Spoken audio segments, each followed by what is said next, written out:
वो पीडीपी वाले तो एक सेकंड, आप पीडीपी वाले किस मुंह से ये बात करते हैं?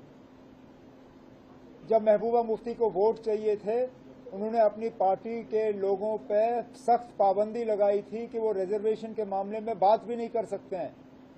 मैं वो ट्वीट के रिकॉर्ड निकालूं जो उस वक्त पीडीपी ने और महबूबा मुफ्ती ने अपने हैंडल से डाले थे कि nobody in the party is authorized to speak on reservation, क्योंकि उस वक्त महबूबा मुफ्ती साहिबा अनंतनाग से इलेक्शन लड़ रही थी, उनको रजौरी पुंछ से वोट चाहिए थे और इसलिए वो रिजर्वेशन के मामले पे खामोश रहीं।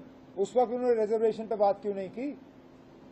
उस वक्त वोट हासिल करने के लिए महबूबा मुफ्ती ने रिजर्वेशन के मामले पे न सिर्फ खामोशी अदा की बल्कि सौदा किया। आज उनको अचानक रिजर्वेशन के मामले पे लोगों के साथ हमदर्दी नजर आ रही है। ये हमदर्दी तब दिखनी चाहिए थी जब वो इलेक्शन लड़ रही थी। तो पीडीपी और इन बाकियों को कोई, सजाद लोन साहब के बारे में हम क्या कहें? 5 साल तो वो हुकूमत के करीब रहे जब ये सारा कुछ हुआ। हम लोग तो बाहर थे, हम लोगों को सरकारी मकानों से निकाला गया, हमारी सिक्योरिटियां कम की गई। वो तो सरकारी मकान में बैठा हुआ था, हुकूमत के करीब था। उस वक्त उन्होंने रिजर्वेशन के खिलाफ बात क्यों नहीं की? लेकिन अब अगर मुझे वक्त जाया करना होता, मैं 6 महीने और देता सब कमेटी को, आप क्या करते? क्या आपके पास कोई तरीका था मुझे मजबूर करने पे कि मैं ये रिपोर्ट जो है 6 महीने के अंदर अंदर कंप्लीट करूं? कितनी कमेटियां हैं इस मुल्क में जिन्होंने वक्त के अंदर जो है अपनी रिपोर्ट तैयार की? आम तौर पे कमेटी बनती है 6 महीने करते करते सालों साल निकल जाते हैं। ये शायद पहली मर्तबा ऐसी बात की होगी कि कमेटी को 6 महीने दी गई और 6 महीने के अंदर अंदर उन्होंने अपना काम मुकम्मल किया। लेकिन रिपोर्ट को उसके बाद लॉ डिपार्टमेंट को एग्जामिन करना ही पड़ता है। आप इस प्रोसेस को हाईजैक नहीं कर सकते हो।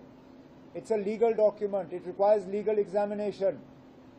कैबिनेट ने इस रिपोर्ट को एक्सेप्ट करके लॉ डिपार्टमेंट को भेजा हुआ एग्जामिनेशन के लिए, अपने कमेंट्स के लिए।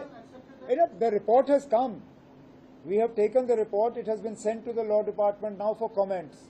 लॉ डिपार्टमेंट्स के कमेंट्स आके कैबिनेट इस पे बहस करेगी और अगला कदम वहां से लिया जाएगा। वो ना आप छोड़ दीजिए। 8 महीने हो गए अब आपको कुर्सी संभाले हुए, कितना आप अभी तक लोगों के एक्सेप्ट? मैं 8 महीने, 10 महीने, साल, 2 साल, 3 साल नहीं गिनता हूँ ना। लोगों ने हमें 5 साल दिए, ये सवाल आप हमें 5 साल की बात करिए। कोई नहीं लेगा ना। मैं तो कम से कम इस बात की इजाजत फिलहाल नहीं दूंगा। पहले हमें अपना पानी अपने लिए इस्तेमाल करने दीजिए, फिर हम बाकियों की बात करेंगे। यहाँ जम्मू में सूखा पड़ा हुआ ना, यहाँ जम्मू में नलकों में पानी नहीं है। मैं पंजाब पानी क्यों भेजूं?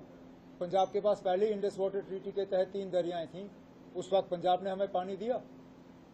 हम तरस रहे थे जब वो क्या कहते हैं उसको, वो उज मल्टीपर्पज प्रोजेक्ट और वो दूसरा है क्या, what is the name of that, या शाहपुर कंडी बैराज पे कितने साल उन्होंने हमें रुलाया। लड़ के शाहपुर कंडी का जो है थोड़ा सा उस पर कार्रवाई हुई। फिलहाल ये पानी हमारे लिए है, हम ये पानी खुद इस्तेमाल करेंगे, फिर बाकियों के बारे में सोचेंगे। है दो चीजों पे हम फिलहाल काम कर रहे हैं। एक तुलबुल नेविगेशन का जो बैराज है उस पर दोबारा काम शुरू होना चाहिए और अखनूर से पानी पंप करके जम्मू शहर तक पहुंचाने की बात होनी चाहिए।